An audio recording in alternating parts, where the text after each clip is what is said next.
dia tepat sukses masuk gitu. Mainannya insting banget ya. Insting banget bro nih, karena dia seorang raser yang ganas Pak. Iya, Bukan main sehedans ya. Karena sebentar lagi ngomongin soal keganasan, tentunya untuk round kedua kita bakal tim manakah yang akan ganas. Tidak berlama-lama lagi, tentunya inilah kita sajikan map Kalahari. Yes, ini dia round kedua untuk malam hari ini. Siapakah yang bisa untuk memanaskan map kita terpanas pada malam hari ini?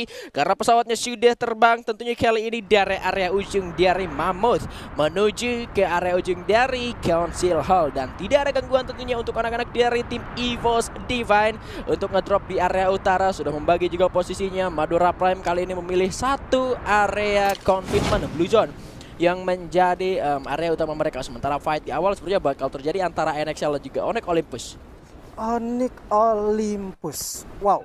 Dari area ini kalau gue lihat Onyx Olympus mungkin terlalu berani, dan bahkan si Tayo nih kan ya dari atas ini berhasil dapatin satu orang daripada teman-teman NXL. Terlepas dari dua tim yang terlalu ramai dan berperang, gue juga denger nih dari supporter kita dengar buyah, buyah. Keren. Waduh, udah meramaikan lagi nih tentunya malam minggu kita Bigen ya. Yap, satu orang dari August berhasil untuk ditumpahkan oleh salah satu member dari tim Onyx Olympus. Sejauh ini masih belum bisa diselamatkan, tapi sudah ada pergerakan dari seorang Matt untuk melakukan reviving menuju ke arah satu orang rekannya. Revival sudah aktif, sementara dari ke-12 tim ini masih belum ada satupun yang terculik, masih belum satu pun yang berhasil dipulangkan ke arah lobby. Masih cukup aman untuk tim anak-anak dari tim NXL untuk mengamankan dirinya. Tapi kali ini sudah ada fight yang mana kali ini rupanya Aksekoi malah menjadi korban untuk Mr. 05. Mr. 05 terlepas daripada korban, dan juga rupanya satu player dari tim Tang City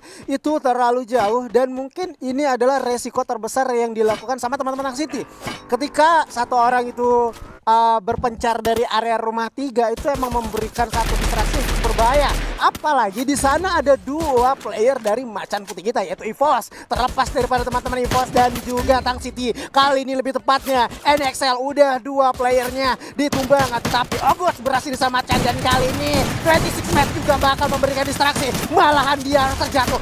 Turino bakal memberikan kebenaran dengan senjata para awal satu orang ditumbang dari teman-teman Onyx, dan malahan Onyx jatuh zone yang kedua kali. Ya ampun, ada apa dengan Onyx Olympus kali ini? Lagi-lagi untuk kedua kalinya mereka harus tumbang dengan keadaan yang sangat-sangat tragis gitu loh. Enggak dekat rotasi, ditabrak di drop zone-nya sama-sama rata juga itu loh. Ada apa dengan anak-anak dari tim Onyx Olympus? Tapi ini dia NXL yang mereka, kalau ku sadari mereka juga cukup kuat untuk fight di early. Kalau misalkan mereka punya resource yang cukup, meskipun kondisinya secara resource bisa kita bilang 50-50 sama lawannya, tapi kalau gua lihat keunggulan untuk tim NXL fight di early dengan kondisi resource yang 50-50 ini justru ngebuat tim NXL kayak malah 60-40 gitu secara fight mereka di early game gitu ya. Dan ya lagi-lagi gue cuma bisa bilang nice try buat Onyx Olympus ya. Nice try, dan juga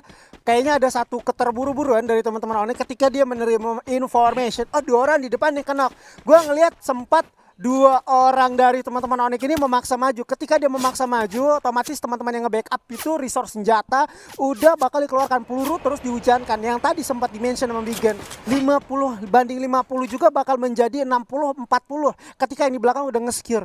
Dan itu dimanfaatkan ketika dua orang dari teman-teman Onyx ini memaksa untuk maju. Backup dari teman-teman NXL juga lebih kuat, dan ya mau nggak mau Onyx Olympus harus menerima kepahitan yang sangatlah pahit di peringkat ke-12. Lepas dari dua tim yang berperang tadi, ini ada West Bandit yang langsung memasukkan Skybeams dan menarik si LX7. Menarik sih menurut gua untuk dari teman-teman West Bandit, karena tadi performnya juga untuk round pertama kalau gue lihat cukup bagus, dan kali ini kayaknya ada satu hal yang bakal dia berikan menjadi kejutan yang berlebih bagi teman-teman West Bandit, karena mereka juga bakal menjadi bandit.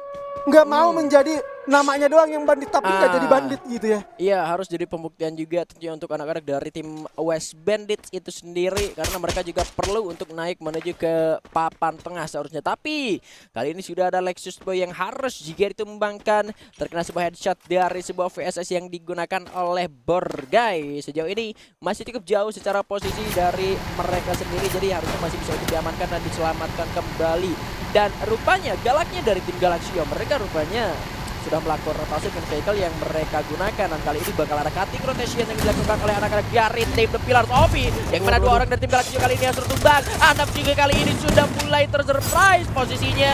3 orang tersisa dari The Pillars of bakal mempunish 2 orang tersisa dari tim Galaxio. Kali ini Randy-nya juga tumbang. Menjadikan Freya sendirian dan tim Galaxio rupanya harus sudah rata di posisi ke-11 habis buya. Terbitlah Tosun. Aduh merasakan kutukan lebih tepatnya. Gua ngelihat satu keputusan yang terlalu berani diamankan sama teman-teman Galaxio. Mereka udah mengamankan satu vehicle ya, kalau nggak salah tadi mobil Jeep hijau yang udah mereka gunakan masuk ke area sini juga Sama motor tadi. sama motor. Prediksi mereka mungkin di area tersebut kosong. Tapi nyatanya rumah ini juga beberapa kali gua simak dari map Kalari ini itu menjadi rumah bagi teman-teman The Pillars. Betul. Dan itu ya surprise motherfather. Kalau kita lihat juga di depan sana ya emang mau nggak bisa dielakkan lagi. Ketika 2 orang udah ke pick up, teman-teman dari Galaxy juga cukup kayak hilang fokus. Dan ini menjadi satu kesempatan bagi teman-teman The Pillars. Apalagi dari belakang juga terlihat tadi 1 orang udah pakai shotgun charger bus. Dari Free Fire Master League dari awal bergulir sampai sekarang gue ngeliat shotgun charger bus ini menjadi salah satu senjata yang sangat OP. Karena dengan 1 peluru aja bisa nge-pick off orang yang gunain vest level 2. Hampir semua orang, hampir semua player yang bermain dia menggunakan shotgun charger bus. Ini artinya senjata ini patut banget diwaspadai, dan ketika senjata ini berada di tangan yang tepat, men, 1 peluru pun bisa menumbangkan 1 orang. Lu ingat Dir kemarin kan? Dir, bener. Dia berhasil clutch play, bro. Itu Clutch play. jedak-jeduk banget sih, parah. Waduh, jelas sih. Asli itu nge-clutch bukan di FT, bukan di mana gitu kan, di Master League langsung. Dan Di major ya. iya, ini shotgun charge booster memang sudah berkali-kali dimention bisa jadi senjata yang OP di tangan yang tepat gitu. Bahkan beberapa tim juga sudah mulai move on meninggalkan senjata double vector gitu loh, yang hanya bisa digunakan di depan saja. Sementara kalau kita pakai apa namanya? Shotgun CB, shotgun CB ini lu senjata satunya kan bisa pakai senjata jarak jauh. Jadi Iya, tetap bener. bisa ngasih cicilan damage ke arah lawan yang masih ada jauh gitu. Bisa masih melakukan fight dengan long range gitu. Tapi kali ini kita sudah melihat ada lemparan granat dari seorang bule berhasil merupakan Danis. Bahkan Force juga sudah muncul ending 2 korban dari tim Madura Prime. Kali ini berhasil didapatkan oleh Bule Stria, tapi Bule pun harus didapatkan. Raksekol bergerak masuk menuju ke arah pertahanan dari lawannya. Amora juga harus tumbangkan kali ini. Ikam dan Danis tersisa hanya berdua saja. Masih bakal menggulung medkitnya terlebih dahulu. Bergerak lebih aman kembali seorang Ikam di arah depan sana bersama dengan 1 orang rekannya. Bergerak mundur, tapi Aksekoinya terkena granat sendiri dan itu harus tumbang. Kandapannya kali ini masih tidak bisa rupanya, dan Madura Prime harus tumbang di posisi ke-10 di tangan Tang City Esports karena rupanya di sana juga lagi-lagi ada gangguan dari West Bandit. Hasta la vista, Madura Prime harus puas lagi di peringkat ke-10. Iming-iming mencuri poin eliminasi dan mendapatkan poin penuh, tapi nyatanya mereka kesulitan untuk masuk ke area Command Post. Karena di area Command Post juga sudah dihadang sama Tang City. Sebelumnya Bule berhasil mendistract 2 orang ketika 2 orang terjatuh oleh granat.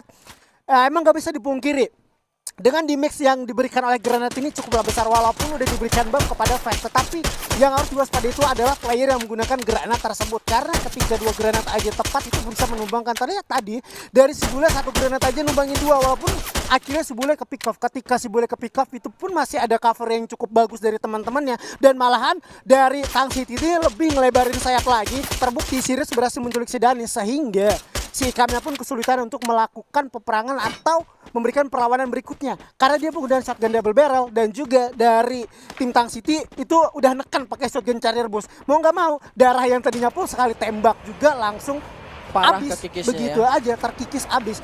Serta kalau sempat dia mengamankan poin atau mendapatkan poin eliminasi dari Tang City juga, dia juga Tang City ini nggak bisa bertahan lama. Karena itu memberikan satu undangan bagi teman-teman Bigetron Rasengan. Rasengan apa Rasugo sih? Rasugo ya. Gue Rasengan gak bisa di move on musim 2. banget nih sama Rasengan, karena itu yang gunain Rasengan itu idola gue banget ya kan?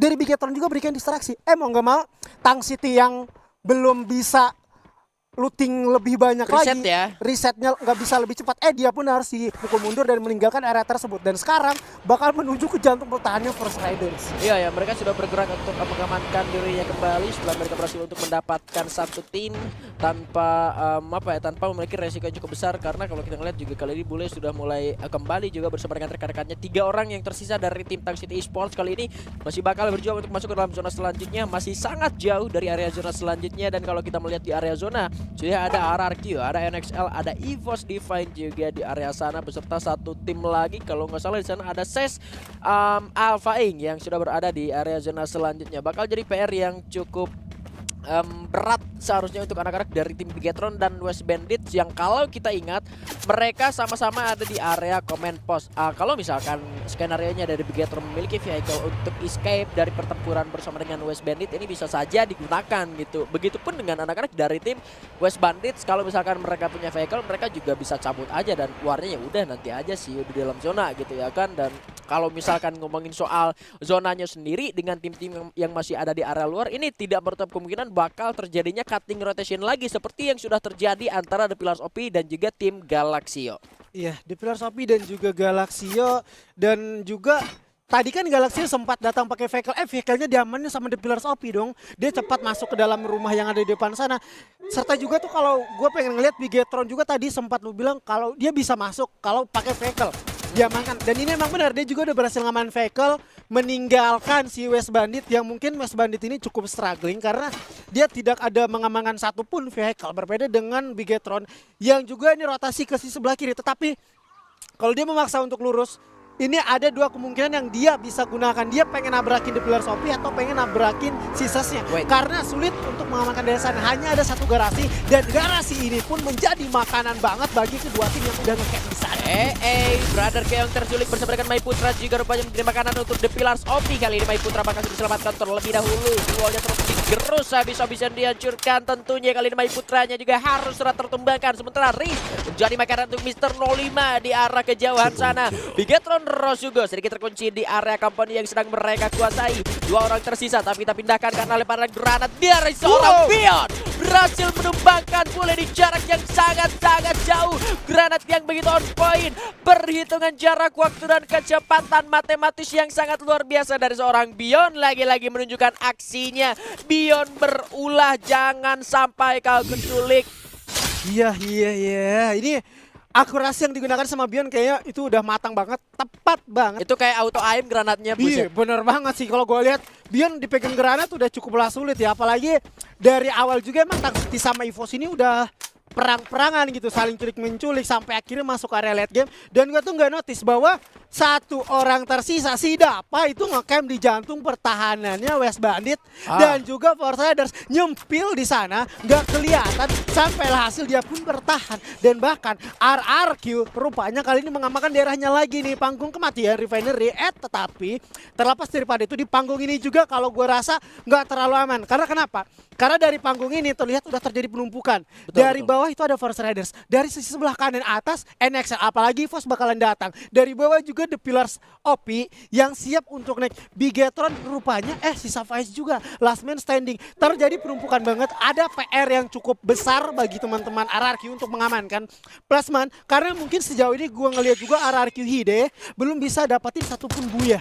Apakah malam ini dia bisa dapetin buya? Karena secara posisi dia ini bisa dibilang bakal dapetin zona selanjutnya. Dia ada di tengah-tengah banget, men. Berbeda dengan tim yang ada di luar. Contoh The Pillars, Bigetron, ada juga SAS. Tapi kalau ngomongin soal pinggiran, ini ada EVOS Divine dan juga NXL yang udah fight, Bigan. Yes, ada 2 saudara kalian yang harus melakukan fight, sementara Bion dengan kekerannya dari arah luar zona kalian melihat kepala seorang Ogut berhasil untuk didapatkan, langsung masuk menuju ke telinga sebelah kiri. Sementara kalau kita melihat kali ini Abang sudah mulai bergerak masuk menuju ke jantung pertahanan lawannya kali ini ke dalam sebuah krono. Abang berani sekali, Abang jatuh kali didapatkan. Bahkan kali ini Zep pun berhasil menumbangkan ayam Jurino. 1 orang tersisa dari NXL kali ini lari terpirit-pirit ke arah belakang. Abang masih berusaha untuk melakukan ending terlebih dahulu. Triple kill didapatkan oleh tim EVOS Divine kali ini. 1 orang terakhir masih melakukan gocekan tapi bakal sulit meskipun berhasil menumbangkan Zep tertim dan sampai akhirnya NXL harus tumbang di tangan EVOS Divine. EVOS nih bos, kalau kita lihat pertahanan yang cukuplah kuat. Diawali dari Bion yang udah berhasil mendapatkan critical damage ya. Satu peluru dari SC18 yang udah benar-benar terkonek ke telinga kiri dari teman-teman NXL, itu pun berhasil menumbangkan dan memecah. Tadi gue sempat ngeliat 20 medkit glue wall ya, 20 glue wall serta juga 12 granat yang udah dimanfaatkan menjadi satu para bahaya dan predator yang cukup mengerikan di tangan seorang Bion.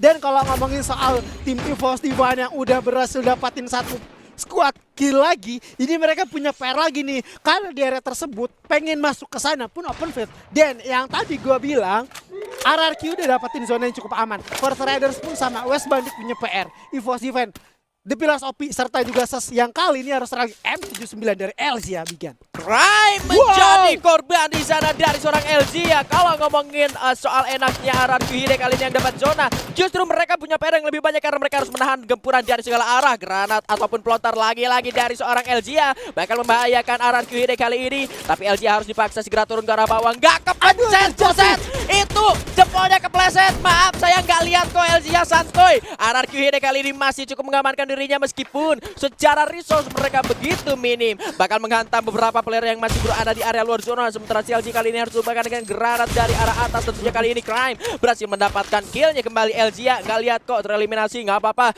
EVOS Divine kali ini bakal masuk menuju ke arah pertahanan dari RRQ Hide sejauh ini. Ada juga Sesal Paying yang bergerak dari sebelah kanan, harus lebih aware lagi tentunya. Crime berhasil mendapatkan kembali beberapa player dari tim The Pillars OP yang hanya misalkan sekian saja. Bocil juga tumbang kali ini, Iannya langsung terpulangkan menuju ke arah lobby. Abai mendapatkan seorang bocil juga kali ini. West Bandits bakal menembak ke arah SIM13 tentunya kali ini yang menjadi ancaman untuk tim-tim yang berada di arah dalam. Satu orang dari EVOS Divine pun harus sudah terbuangkan ke arah lobby karena tembakan seorang Thanos yang begitu membahayakan. Dan The Pillars OP tumbang di posisi ke-6. Di posisi ke-6 poin ya, cukup juga. Ada granat, lebih tepat itu granat teman. Sempat kita lihat juga si ML05 terpulang oleh Thanos, namun Jojo di sisi lain berhasil mendapatkan Bion. Udah kokang satu granat. Duar udah meledak tetapi tidak terkonek lagi ke depan. Bion salah penggunaan senjata. Terlihat juga di bawah sana sudah ada Gedai 23 yang bakal tumbang. Ada Dapcil harus melihat granat, malah Darko berhasil mendapatkan kriminal kita yaitu Crime di atas sana. SIM13 baru saja melakukan scoping dan kali ini juga sudah ada Dapcil, seorang bocil yang bakal memberikan distraksi karena teman-teman Bandit dan RRQ dia puas di peringkat ke-5. Masih ada 4 tim tersisa tapi kali ini Bion berhasil merupakan satu orang Lexus Boy. Bakal coba selamatkan terlebih dahulu. Masih cukup kuat EVOS tapi Bionnya di sana sudah terkena damage, bahkan Bion terkena granatnya sendiri yang memantul menuju ke arah dirinya. Abax pun tumbang dan EVOS rupanya harus tumbang di posisi ke-4 sejauh ini. First Rider pun harus sudah tereliminasi. Masih ada Ses dan juga West Bandit yang ngadu medkit. Tentunya siapa yang buyah? West Bandit! Wow, sensasional buyah ya. Kita juga sempat bingung karena kejadian ini tentunya tidak sekali dan bahkan ini yang kesekian kali. NDSS sang bandit kita, West Bandit Esport berhasil buyah. Wow, ini dia yang dibutuhkan oleh anak-anak